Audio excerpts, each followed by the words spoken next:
देखो सांग मैंने ये है 12 मॉडल बोर्ड आ देहरे आम सुइच सकेट केमती लगे चलतु आम देखा। देखो सांग मैंने ये है 6 एम्पियर सुइच कोनार आम आपको लगे ये चलते देखिए केमती लगे। देखो सांग मैंने ये है 6 एम्पियर सकेट गोटे 3 पिन सकेट भी आसूँ कोनार से लगे। देखो सांग रेगुलेटर कोनार आपको भी लगे चलते देखिए केमी ये 6 एम्पियर सुइच आउ 12 मॉडल बोर्ड आपको केमी लग फिटिंग करे चलो देखा।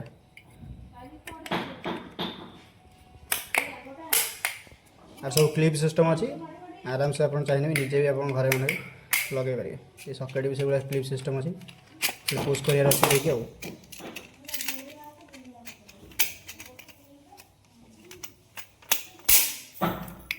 सकेट सुइच गुला लगुच। देखो सांग मैंने समस्त कंप्लीट पूरा हो बोर्ड फिटिंग ये सब ब्लैंक प्लेट लगे ब्लैक प्लेट आम पाखे नथिबार लगे पारूँ